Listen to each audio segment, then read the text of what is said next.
اور دوسروں کے لیے بڑا خیر ہو، دوسروں کے لیے بہت اچھا ہو. تو ایسی چیز جو ہے اللہ تعالیٰ کے ہاں، ایسا انسان کا کوئی بھی خیر کا عمل جو اس ترتیب کو توڑ کر کیا جائے گا وہ اللہ تعالیٰ کے ہاں مقبول ہے. یہ میں تمہید آپ کے سامنے بیان کر رہا تھا. آج کا یہ موضوع بہت وسیع ہے، اس لیے میں نے اس کے 2 حصے کیے ہیں، اور آپ کے جو درس کا حلقہ ہے اس میں کیونکہ میرا 2 ہفتے بعد دوبارہ بھی درس شیڈول کیا گیا ہے، تو اس وجہ سے میں نے آج اس کا ایک پہلے حصے کو میں آپ کے سامنے پیش کروں گا. اس میں جو چیزیں اللہ رب العزت نے ہمارے لیے ہدایات ہمارے لیے مقرر کی ہیں وہ میں اس پہلے حصے میں مقرر کروں. پھر اس کے بعد جو 2 ویکس کے بعد جو ہمارا درس ہے اس کے اندر باقی حصہ اس کا کور کیا جائے گا. اچھا اب آئیے ذرا ان آیات کی طرف. سب سے پہلی چیز جو ان آیات کے اندر اللہ تعالیٰ نے ہم سے ارشاد فرمائی ہے وہ یہ ہے کہ وَاعْبُدُوا اللَّهَ وَلَا تُشْرِكُوا، کہ تم سب اللہ کی عبادت کرو اور اس کے ساتھ وَلَا تُشْرِكُوا بِهِ شَيْئًا، کسی چیز کو شریک نہ کرو.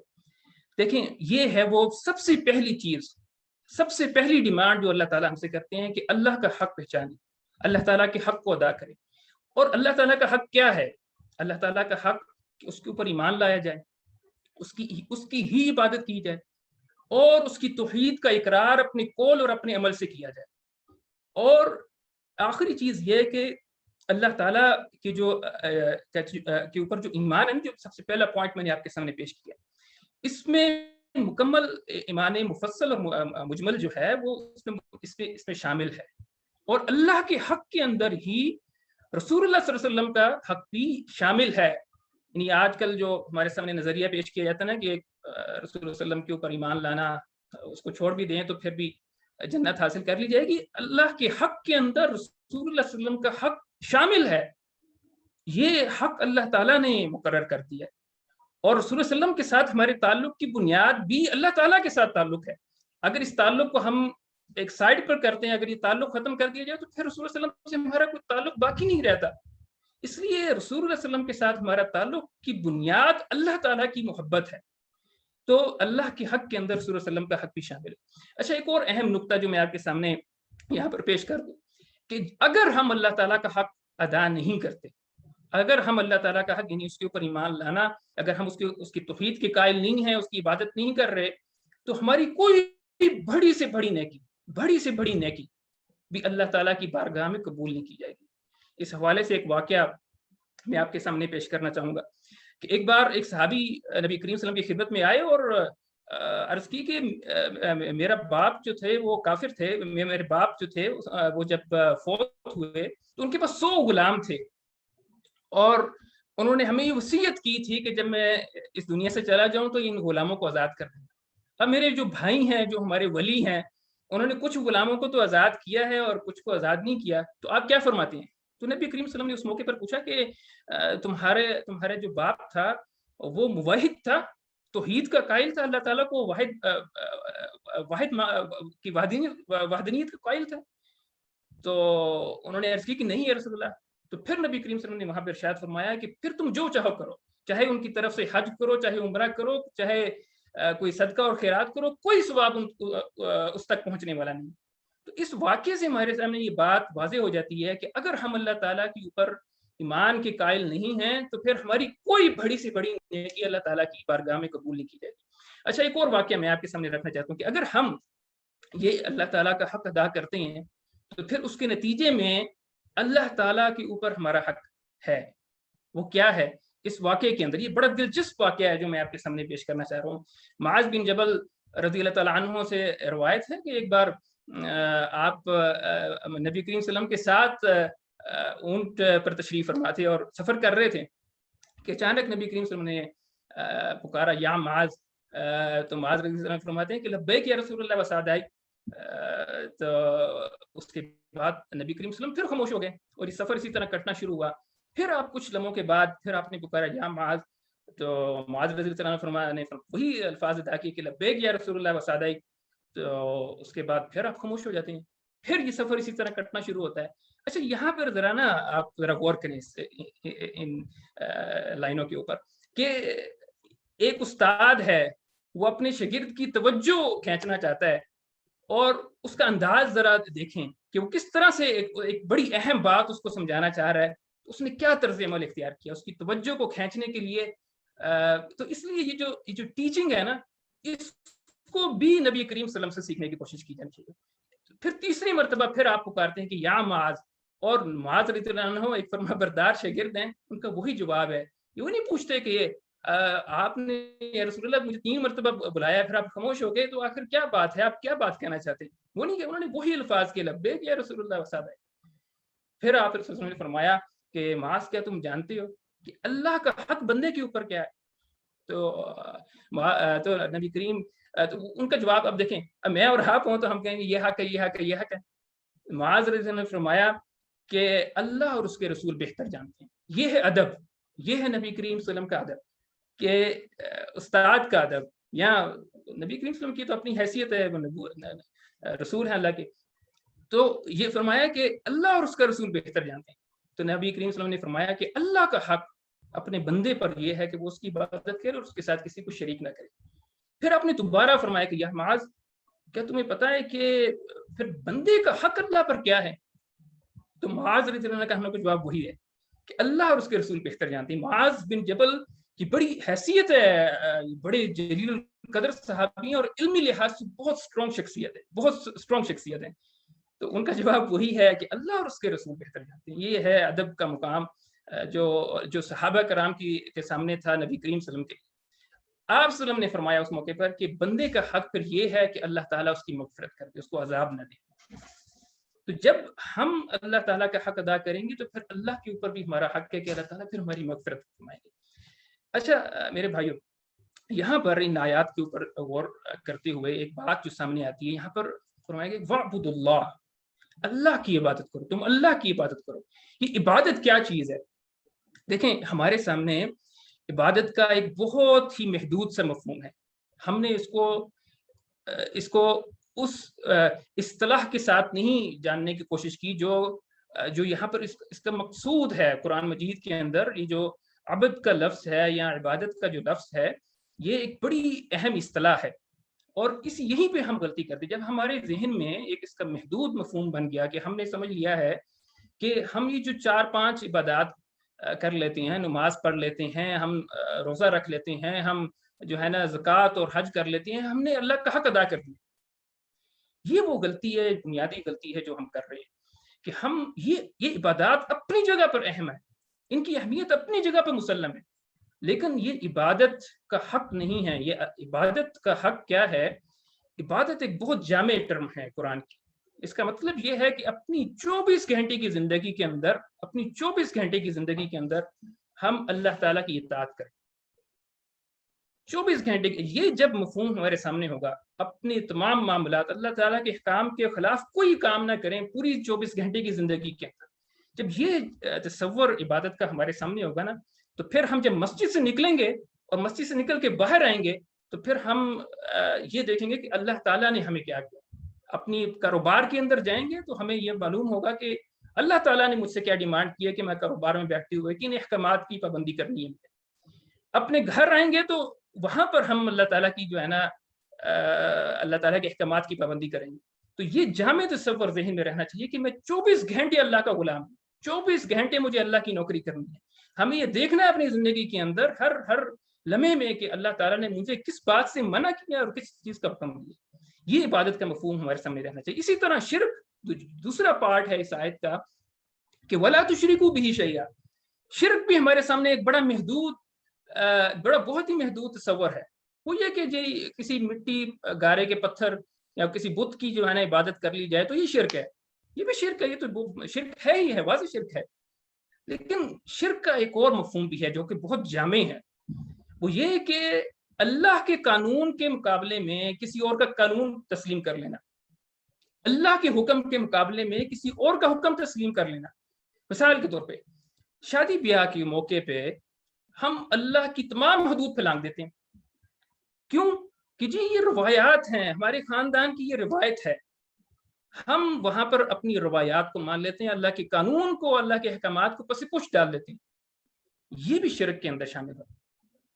اسی طرح ہم اور بہت سے موقعوں کے اندر اپنے خاندان کو مقدم کر لیتے ہیں، اپنے قبیلے کو اور اپنے جو ہے نا قومیت کو سامنے رکھتے ہیں اور اللہ کے احکامات کو پس پش ڈالتے ہیں.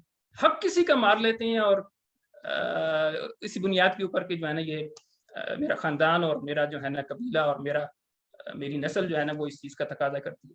تو شرک جو ہے اس کا بھی جامع مفہوم ہمارے سامنے رہنا چاہیے.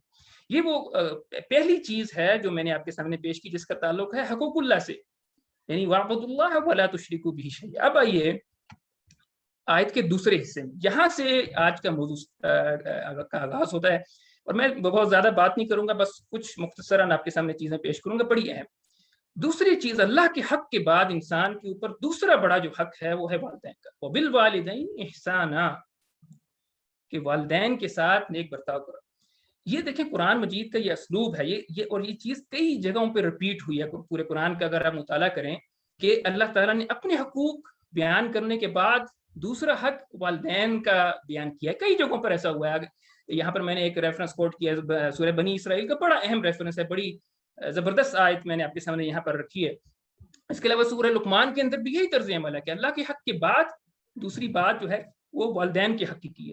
اچھا, یہ آیت ذرا سامنے رکھیں کہ وَقَضَىٰ رَبُّكَ أَلَّا تَعْبُدُوا إِلَّا إِيَّاهُ وَبِالْوَالِدَيْنِ إِحْسَانًا, کہ تیرے رب نے یہ فیصلہ کر دیا ہے کہ اس کے سوا کسی کی بندگی نہ کرے, اور ماں باپ کے ساتھ احسان کا معاملہ رکھے. إِمَّا يَبْلُغَنَّ عِندَكَ الْكِبَرَ أَحَدُهُمَا أَوْ كِلَاهُمَا فَلَا تَقُل لَّهُمَا أُفٍّ, اگر ان میں سے کوئی ایک یا دونوں تیرے سامنے بڑھاپے میں پہنچ جائیں, فَلَا تَقُل لَّهُمَا أُفٍّ, ان کے سامنے اف تک نہ کہو. وَلَا تَنْهَرْهُمَا, ان کو جھڑکو نہیں. وَقُل لَّهُمَا قَوْلًا كَرِيمًا, اور ان کے سامنے شریفانہ بات کرو. کتنی زبردست آیات ہیں, کتنی واضح ہدایات ہیں. اور یہ اف کہنے کا مطلب یہ نہیں ہے کہ بس اف نہیں کہنا چاہیے اور دل کے اندر ہر قسم کی جو ہے نا وہ نفرت رکھنی چاہیے. اف کہنے کا مطلب یہ ہے کہ ان کی کسی بات کے اوپر آپ کے ماتھے پر, آپ کی پیشانی پہ بل نہ پڑیں, کوئی ایسا ایکشن ریئیکشن میں نہ دیا جائے جو ان کی تکریم کے خلاف ہو. ان کو جھڑکو نہیں, ان سے شریفان. اور پھر آخری بات بڑی زبردست, وَاخْفِضْ لَهُمَا جَنَاحَ الذُّلِّ مِنَ الرَّحْمَةِ وَقُلْ رَبِّ ارْحَمْهُمَا كَمَا رَبَّيَانِي صَغِيرًا.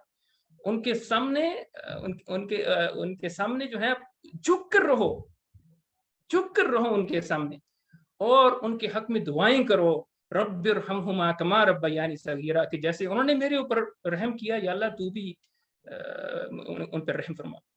دیکھیں کتنی زبردست ہدایات ہیں جو قرآن مجید نے ہمارے سامنے رکھی ہیں. آج ہمارے گھروں کے اندر جو مسائل ہیں وہ ان کی اگر دیکھیں تو اگر قرآن مجید کی ہدایات کی روشنی میں اگر دیکھیں تو ہمیں واضح حل نظر آتا ہے.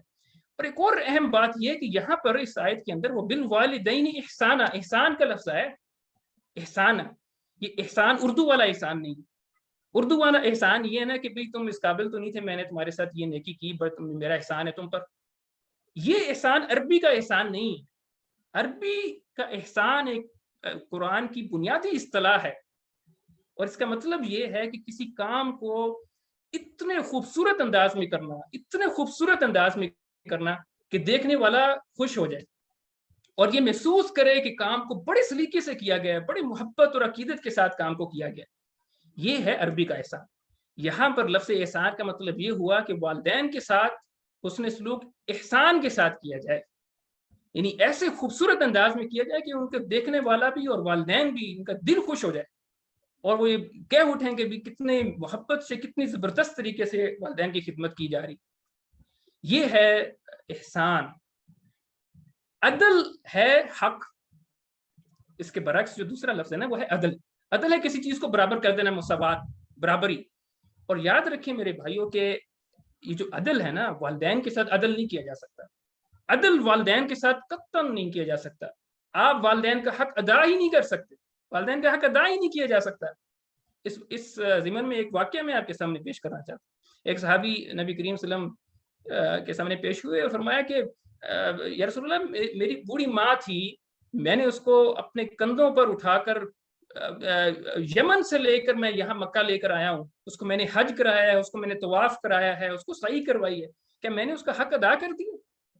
تو نبی کریم صلی اللہ علیہ وسلم کا جواب دیکھیے.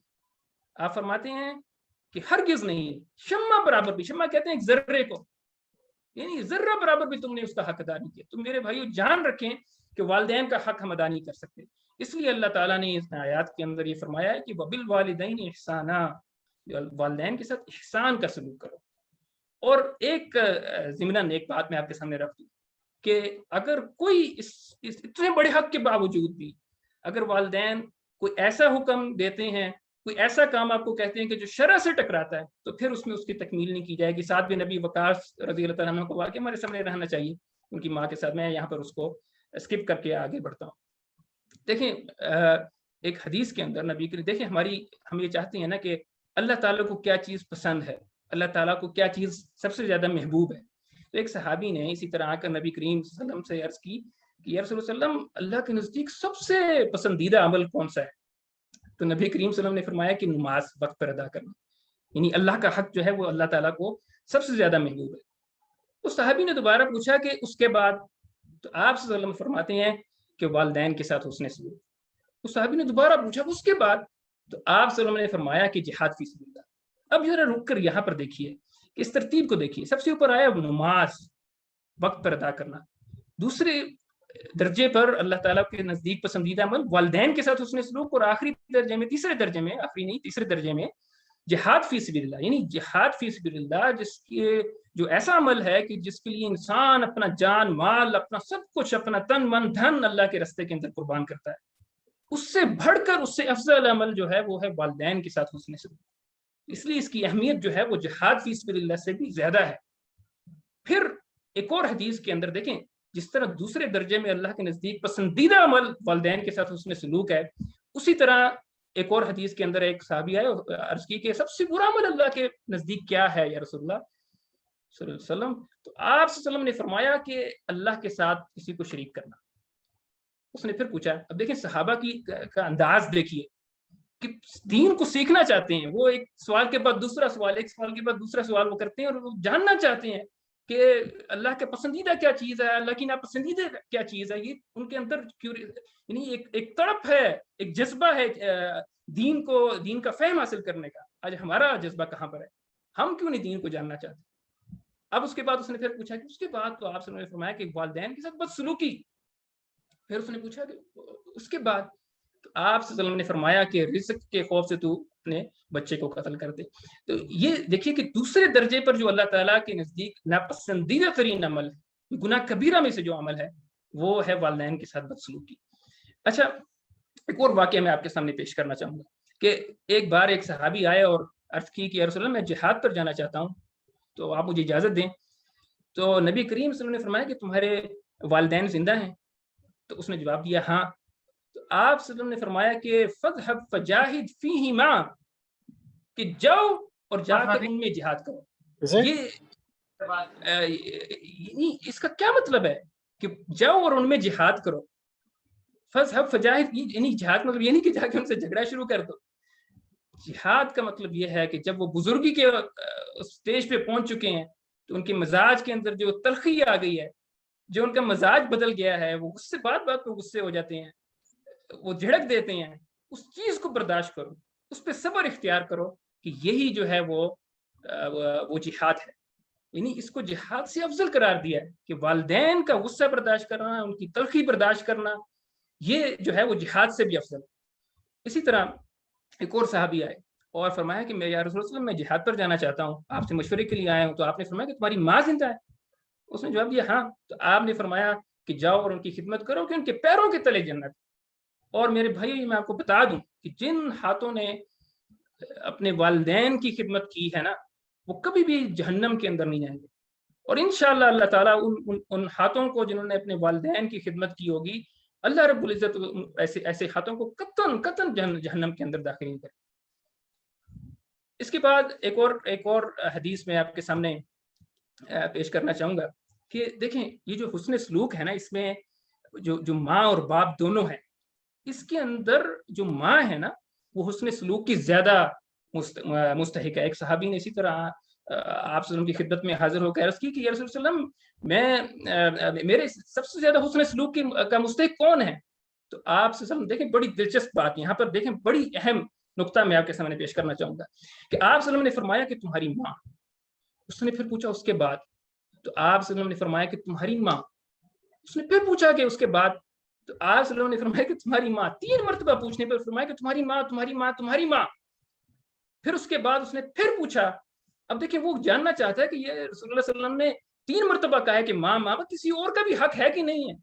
اس نے پھر 4تھی مرتبہ پوچھا کہ تمہارا، اس کے بعد تو آپ نے فرمایا کہ تمہارا باپ. 4تھی مرتبہ پوچھنے پہ فرمایا کہ تمہارا باپ. اب اس کے ذہن میں یہ خیال آیا ہوگا نا کہ 3 مرتبہ ماں کا کہا ہے تو شاید 3 مرتبہ باپ کا بھی کہیں گے. اس نے پھر 5ویں مرتبہ پھر پوچھا کہ اس کے بعد. تو آپ صلی اللہ علیہ وسلم نے فرمایا وہاں پر ثم ادناک ثم ادناک، کہ اس کے بعد تمہارے دیگر رشتہ دار رتبہ و رتبہ ان کا حق ہے. تو یعنی ماں کا اگر 3 مرتبہ حق ہے، 3 درجے حق ماں کا ہے، تو 1 درجے باپ کا ہے. لیکن ایک غلط فہمی کا میں یہاں پر آپ کے سامنے اس کو رفع کرنا چاہتا ہوں کہ دیکھیے کہ ایک ہے حسن سلوک اور ایک ہے گھر کا نظم. گھر کا سربراہ، اس کا ناظم، اس کا امیر، اس کا جو پریزیڈنٹ کہہ لیں یا کچھ بھی کریں، گھر کا سربراہ جو ہے باپ ہے. گھر کے نظم کے معاملے میں اطاعت باپ کی جائے گی، اور حسن سلوک میں افضل جو ہے وہ ماں ہے. اس لیے اس کو مکس اپ نہیں کرنا چاہیے، اس میں کنفیوژن کا شکار نہیں ہونا چاہیے. باپ کے حوالے سے اللہ تعالیٰ نے، نبی کریم صلی اللہ علیہ وسلم نے یہ فرمایا تھا کہ تمہارے باپ کی رضا میں تمہارے رب کی رضا ہے. اس لیے اور باپ کو جنت کا دروازہ بھی قرار دیا گیا. اس کی نافرمانی کر کے آپ جنت میں داخل ہونے کا سوچیں بھی نہ. پھر اسی طرح آخری چیز جو میں آپ کے سامنے یہاں پہ عرض کر دوں کہ والدین کے حقوق کے حوالے سے دیکھیں، جس طرح اپنے والدین کی ہم بڑی رسپیکٹ کرتے ہیں نا، اس طرح دوسرے کے والدین کی بھی عزت کریں. ایک بار نبی کریم صلی اللہ علیہ وسلم نے ارشاد فرمایا کہ اپنے والدین کو گالی نہ دو. اپنے والدین کو گالی دینا گناہ کبیرہ ہے. اچھا، صحابہ نے پوچھا کہ کوئی اپنے والدین کو بھی گالی دیتا ہے؟ تو آپ صلی اللہ علیہ وسلم نے فرمایا کہ جب تم کسی دوسرے کے والدین کو گالی دو گے تو وہ پلٹ کر تمہارے باپ کو گالی، تمہارے والدین کو گالی دے گا. تو اس لیے جس طرح اپنے والدین کی ہم رسپیکٹ کرتے ہیں، اسی طرح دوسرے کے والدین کی رسپیکٹ بھی کریں. دیکھیں ہمارے ہاں ایک جہالت کی وجہ سے کچھ لوگ اور دوسرے کے والدین کو گالی دینا کیا ہے، یعنی ہمارے ہاں دیکھیں کچھ لوگ ہیں اپنے دوستوں کے ماں باپ کو گالی دے دینا یا اپنی بیوی کے ماں باپ کو گالی دے دینا. ہمارے ہاں یہ چلتا ہے. یہ بیوی کی کوئی غلطی ہو گئی، اس پہ کوئی غصہ آ گیا تو اس کو کچھ کہنے کی بجائے اس کے باپ کو کوئی تانا دے دیا، اس کی ماں کو کچھ برا کہہ دیا. یہ ہمارے ہاں یہ جاہلانہ رسم و رواج اس طرح چل رہے ہیں کہ جہالت کی بنیاد کے اوپر، اور نبی کریم صلی اللہ علیہ وسلم نے اس کو اپنے ماں باپ کو گالی دینا قرار دیا. اس لیے ہمارے اور ساس سسر کے حوالے سے وہ بھی والدین کی کیٹیگری کے اندر اللہ تعالیٰ نے رکھا ہے. 3 لوگوں کو باپ کا درجہ تک حق حاصل ہے. آپ کے اپنے باپ کو جو حقیقی باپ ہے، آپ کے سسر کو اور آپ کے استاد کو، ان تینوں کو والدین کا درجہ عطا کی. تو اس کے باوجود اگر ہم کسی اور کے باپ کو اگر گالی دیں تو یہ کتنی بری بات ہے. اسی طرح نانا نانی اور دادا دادی، ان کا حق بھی والدین کے حق کے برابر اللہ رب العزت نے رکھا ہے. اچھا، اب میں اس کی آخری جو چیز ہے وہ یہ ہے کہ وہ بھی آیت میں اگلا جو حق اللہ تعالیٰ نے تیسرے درجے پہ جو حق رکھا ہے وہ ہے وہ بذل قربا. اور میں آپ کو دوبارہ یہ چیز دہرا دوں کہ اس ترتیب کو ہمیں نہیں بھولنا ہے.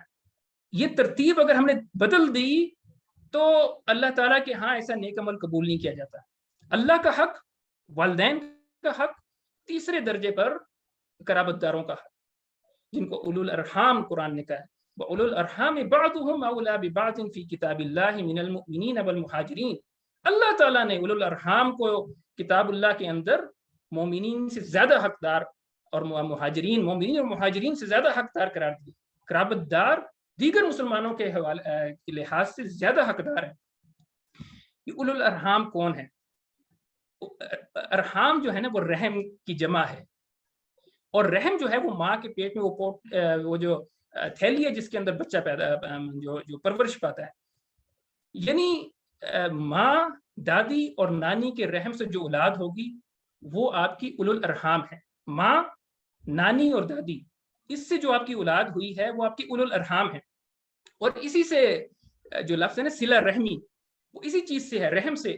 صل کہتے ہیں پہنچنے کو، اور رحم یعنی جو ماں کی جس میں بچہ پرورش پاتا ہے وہ تھیلی، اس تک پہنچنا. اس کا مطلب یہ کیا ہے کہ اولو الارحام تک پہنچنا اور ان کے ساتھ حسن سلوک کرنا. اور یہ اولو الارحام میں کون ہے؟ آپ کے چچا، آپ کے چچا زاد، آپ کے ماموں، مامو زاد، پھپھو، پھپھو زاد، خالہ، خالہ زاد. یہ تمام وہ لوگ جو ہیں جو اولو الارحام کے اندر شامل ہیں۔ اچھا، یہ میں آپ کے سامنے کچھ واقعات رکھنا چاہوں گا۔ دیکھیں، ابو طلحہ انصاری رضی اللہ عنہ ایک بہت ہی مشہور صحابی ہیں۔ ان کا ایک کھجوروں کا باغ تھا، یہ مسجد موجودہ جو مسجد نبوی ہے اس کے اندر موجود تھا اس وقت، اس کا نام تھا بیرہا، اور یہ بہت ہی مشہور باغ تھا۔ اور نبی کریم صلی اللہ علیہ وسلم کا یہ معمول تھا کہ آپ ابو طلحہ انصاری کے پاس جاتے، وہاں سے کھجوریں ان کے باغ سے کھایا کرتے، اور وہاں کا جو پانی ہے وہ نوش فرماتے۔ تو یہ ایک عادت تھی نبی کریم صلی اللہ علیہ وسلم کی کہ اس باغ میں جاتے ہیں، اس باغ کے اندر جو کنواں تھا اس کا پانی بڑا میٹھا اور ٹھنڈا ہوتا تھا۔ اچھا، قرآن کی ایک آیت نازل ہوگی، لن تنالوا البر حتى تنفقوا مما تحبون، جس کا مطلب یہ تھا کہ تم نیکی کے بر کے مقام کو اس وقت تک حاصل نہیں کر سکتے کہ جب تک اپنی عزیز ترین شے اللہ کے راستے میں قربان نہ کر دو۔ یہ آیت نازل ہوئی تو ابو طلحہ انصاری اس وقت نبی کریم صلی اللہ علیہ وسلم ابو طلحہ انصاری کے باغ میں موجود تھے۔ اب یہ آیت سب سے پہلے کس نے سنی؟ ابو طلحہ انصاری نے۔ انہوں نے فوراً کہا کہ یا رسول اللہ علیہ وسلم، یہ جس باغ میں آپ کھڑے ہیں یہ باغ مجھے بڑا پسند ہے، اور اس باغ کا پھل بڑا میٹھا ہے اور پانی بہت ٹھنڈا ہے، اور میرے جتنے بھی باغ ہیں ان میں سب سے اچھا باغ یہ ہے، میں اس کو اللہ کے راستے میں صدقہ کرنا چاہتا ہوں، بتائیے کس کو صدقہ کروں؟ تو نبی کریم صلی اللہ علیہ وسلم نے فرمایا کہ تمہارے چچا زاد ہیں؟ انہوں نے عرض کی کہ ہاں ہیں۔ تو نبی کریم صلی اللہ علیہ وسلم ان کو صدقہ کر دو۔ انہوں نے پورا باغ اپنے چچا زادوں کے اندر بانٹ دیا۔ دیکھیں، یہ ہے وہ اثر جو قرآن مجید جب نازل ہوتا تھا تو صحابہ کرام کے اوپر یہ اثر ہوتا تھا۔ آج ہماری چچا زادوں سے تو لڑائیاں ہیں، ہمارے تو جھگڑے نہیں ختم ہوتے۔ اور ہم اب ذرا سوچیں نا اس واقعے کو، ذرا اپنے ذہن کے اندر ذرا اس کو لائیں کہ ہمارے بزنس ہو، اس کے اندر سب سے زبردست جو دکان ہے یا بزنس کا سب سے اچھا جو پارٹ ہے جو سب سے زیادہ منافع دیتا ہے، اس کو میں اٹھاؤں اور اپنے چچا زادوں کو کیا اپنے بھائیوں کے اندر تقسیم کر، سوچ بھی نہیں سکتا انسان ایسا۔ تو یہ، اور پھر اسی طرح ایک اور صحابی ہیں، وہ آپ کی خدمت میں آ گئے اور عرض کی کہ میں نے زندگی میں بڑے گناہ کیے ہیں اور میں چاہتا ہوں کہ اپنے گناہوں کا کفارہ ادا کروں، تو آپ بتائیں کیا کروں میں؟ تو آپ نے فرمایا کہ تمہاری ماں زندہ ہے؟ انہوں نے عرض کی کہ نہیں۔ تو پھر آپ نے پوچھا کہ کیا تمہاری خالہ زندہ ہے؟ انہوں نے عرض کی کہ ہاں ہیں۔ تو فرمایا کہ جاؤ اور ان کی خدمت کرو۔ یعنی دیکھیں، گناہ کس کے نہیں ہے؟ کون نہیں چاہتا کہ اس کے گناہ جو ہے نا وہ بخش دیے جائیں؟ تو خالہ اگر کسی کی زندہ ہے تو اس کی خدمت کر کر اپنے گناہوں کو مٹا سکتا ہے۔ نبی کریم صلی اللہ علیہ وسلم نے فرمایا کہ الخالہ تو کالأمی، خالہ تو تمہاری ماں کی طرح ہے۔ اور چچا کے بارے میں فرمایا کہ باپ مر جائے تو چچا تمہارا چچا تمہارا ولی ہے، اور ہم اپنے چچا کے جو ہے نا وہ تو سب سے زیادہ باغی ہوتے ہیں۔ ہماری تو لڑائی جھگڑے خالہ کے ساتھ ہے، چچا کے ساتھ ہے، ہمارے کاروبار کر لیں کسی کے ساتھ تو جھگڑا ہے، کسی کے ساتھ رشتہ کر لیں تو جھگڑا ہے، رشتہ نہ کریں تو جھگڑا ہے۔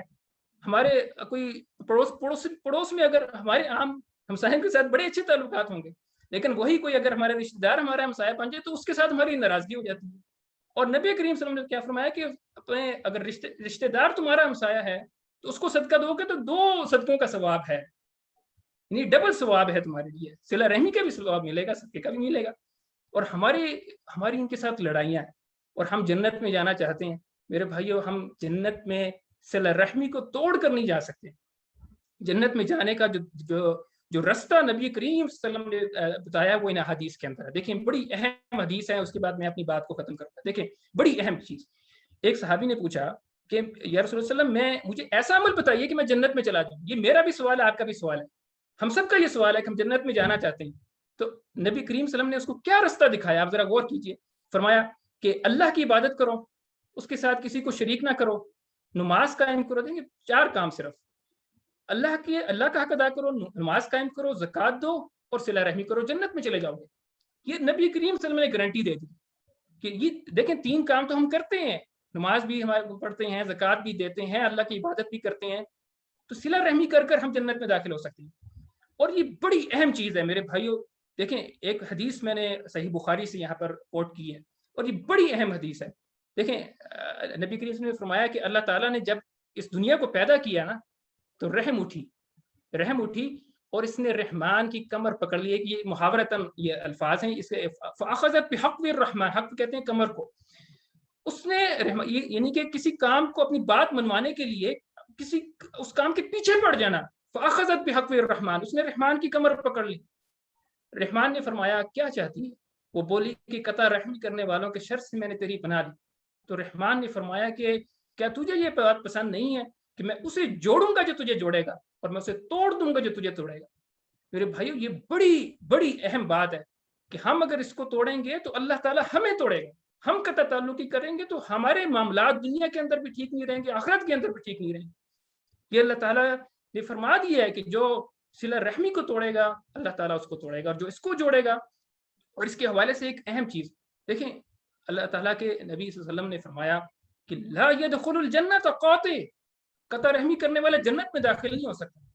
جنت میں جانے کا یہ رستہ ہے، دیگر راستے نہیں ہے۔ یہ کہ اپنے رشتہ داروں کے ساتھ، اپنے دیگر جو لوگ ہیں ان کے ساتھ اپنے ہم حسن سلوک کو ٹھیک کر لیں۔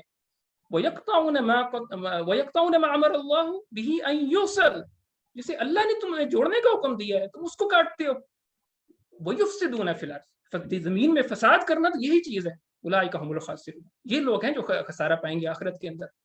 تو میرے بھائیو، اگر ہم جنت میں جانا چاہتے ہیں تو ہمیں صلہ رحمی کرنی ہوگی اپنے رشتہ داروں کے ساتھ۔ اور صلہ رحمی یہ نہیں ہے کہ ہماری جو صلہ رحمی ہے نا، وہ یہ میں آپ کو بتاؤں، ہماری صلہ رحمی یہ ہے کہ ہمارے ساتھ جو اچھا سلوک کرے ہم بھی کریں گے۔ تو نبی کریم صلی اللہ علیہ وسلم نے فرمایا کہ یہ تو عدلے کا بدلہ ہے۔ تو نبی کریم صلی اللہ علیہ وسلم نے صلہ رحمی کی تعریف بیان کرتے ہوئے فرمایا کہ صلہ رحمی یہ نہیں ہے کہ صلے کا بدلہ چاہا جائے، بلکہ جوڑنے والا تو وہ ہے جو اسے کٹے وہ اس کو جوڑے۔ یعنی عدلے کا بدلہ نہیں کہ میرے ساتھ کوئی اچھا رہے گا تو میں بھی اچھا رہوں گا۔ تو میرے بھائیو، یہ وہ باتیں جو میں نے آج آپ کے سامنے پیش کرنی تھی۔ آخر میں ایک بات کہہ کے آپ کے ساتھ یہ اس درس کا اختتام کروں گا۔ اس درس کا باقی جو حصہ ہے انشاءاللہ اگلے درس کے اندر میں آپ کے سامنے پیش کروں گا۔ بس ایک چیز دیکھیے، اللہ تعالیٰ نے نا انسان کے اوپر 2 حقوق متعین کی۔ میں درس کا پورا کنکلوژن آپ کے سامنے رکھ رہا ہوں۔ 2 حقوق اللہ تعالیٰ نے متعین کی، ایک انسانوں کا حق ہے اور ایک اللہ تعالیٰ کا اپنا حق ہے۔ لیکن جو اللہ تعالیٰ کا اپنا حق ہے نا وہ بڑا اہم ہے، لیکن اگر ہمارے پاس سے اگر ہم اللہ تعالیٰ کا حق ادا نہ کر پائیں، کسی چیز میں کمی رہ جائے، تو اللہ تعالیٰ سے توبہ کر اس کا ازالہ کیا جا سکتا ہے۔ لیکن حقوق العباد کے حوالے سے یہ چیز یاد رکھیں کہ اگر ہم اس دنیا سے کسی کا حق لے کر چلے گئے تو وہ حق ہمیں اس حق کی توبہ جو ہے وہ قبول نہیں کی جاتی اس وقت تک کہ جب تک ہم اس حق کو لٹا نہ دیں اس دنیا کے اندر ہی، اور آخرت میں ہم اس حق کو لٹا نہیں سکیں گے۔ اس حق کا لٹانا اس طرح سے ہوگا کہ انسان کے جو نیک اعمال ہیں وہ اہل حقوق کے پلڑے میں ڈال دیے جائیں گے اور اس کی ساری نیکیاں برباد کر دی جائیں گی۔ تو میرے بھائیوں، اس لیے یہ بڑا اہم موضوع ہے اور اس کے اوپر ہمیں اس کا مطالعہ بھی کرنا چاہیے، اور اس کو اصل چیز تو یہ ہے کہ انسان اپنی زندگی کے اندر اس پہ عمل کرے۔ اللہ تعالیٰ سے دعا ہے کہ ہم نے آج اس درس قرآن میں جو کچھ بھی سیکھا ہے اللہ تعالیٰ اس پہ عمل کرنے کی توفیق عطا فرمائے۔ وَأَقُولُ قَوْلِي هَٰذَا وَأَسْتَغْفِرُ اللَّهَ لِي وَلَكُمْ وَلِسَائِرِ الْمُسْلِمِينَ